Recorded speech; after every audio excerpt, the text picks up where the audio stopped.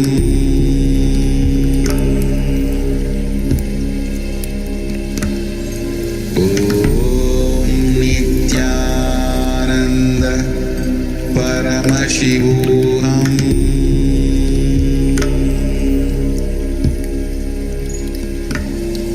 Om Nithyananda Paramashivoham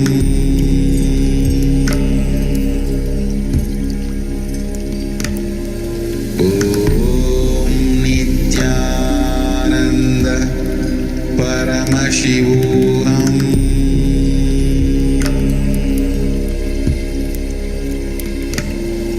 Om Nithyananda Paramashivoham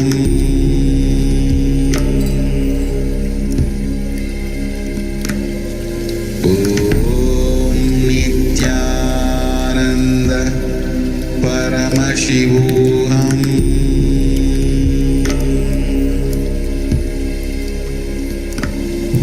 Om Nithyananda Paramashivoham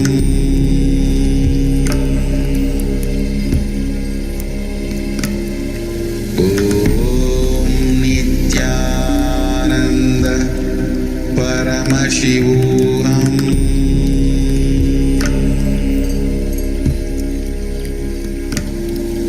Om Nithyananda Paramashivoham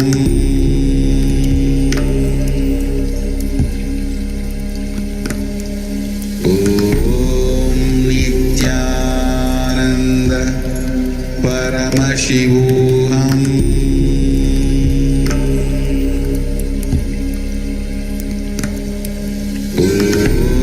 Om Nithyananda Paramashivoham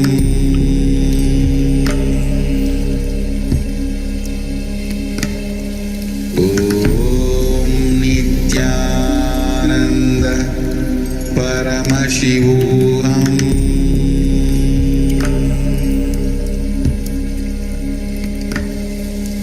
Om Nithyananda Paramashivoham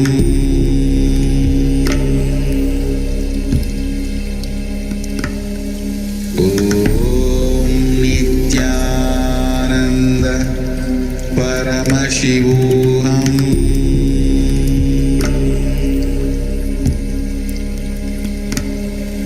Om Nithyananda Paramashivoham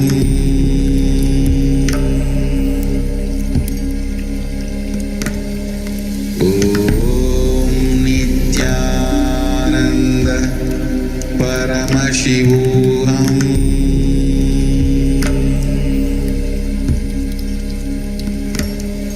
Om Nithyananda Paramashivoham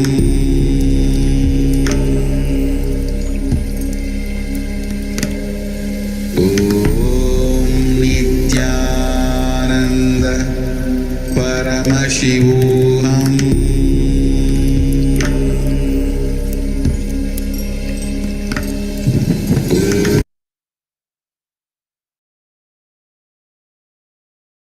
Yes, so with this, let us move into power manifestation.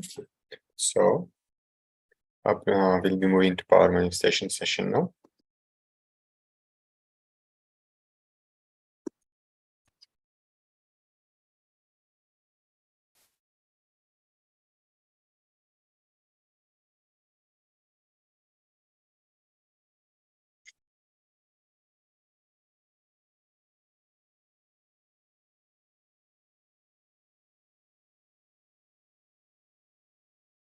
So for this power manifestation, you will need a copy of Living Enlightenment. You can have digital or physical copy, pen and paper, and a camera with the timestamp.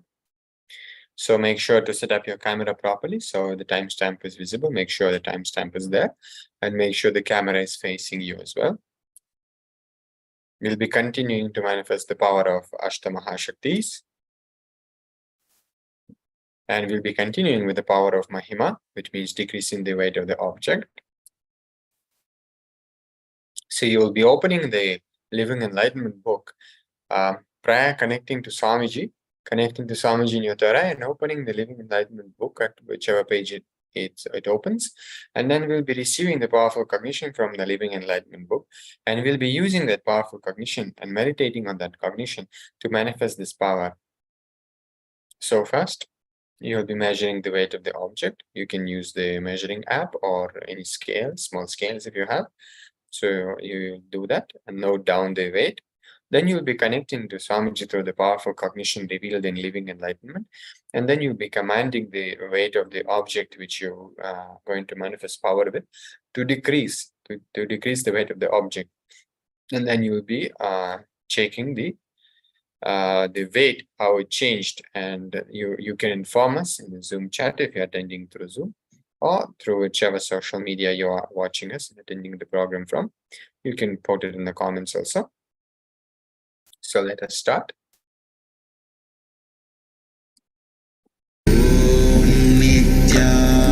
Nithyananda Paramashivoham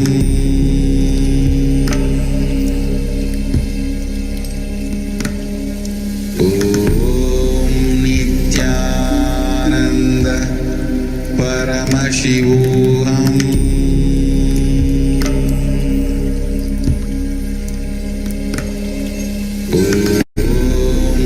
Nithyananda Paramashivoham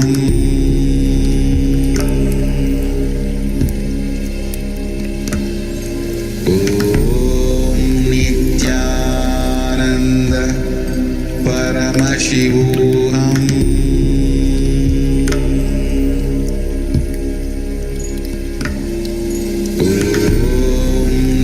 Nithyananda Paramashivoham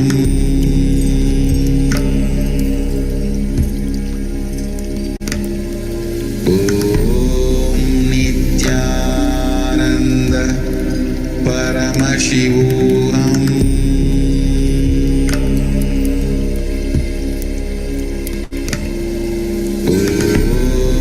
Nithyananda Paramashivoham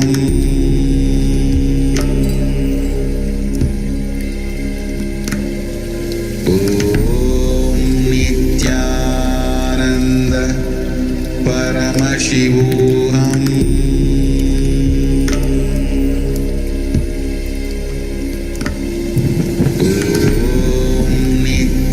Nithyananda Paramashivoham Nithyananda Paramashivoham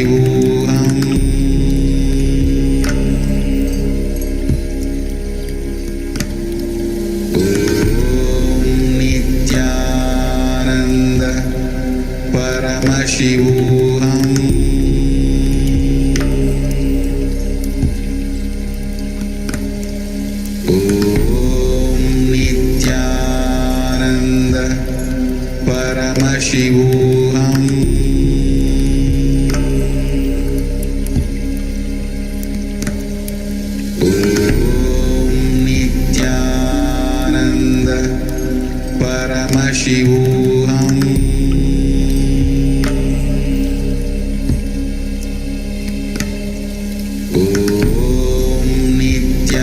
Nithyananda Paramashivoham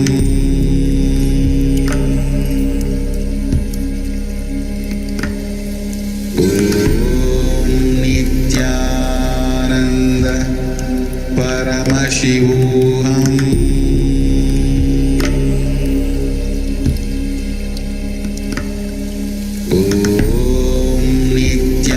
Nithyananda Paramashivoham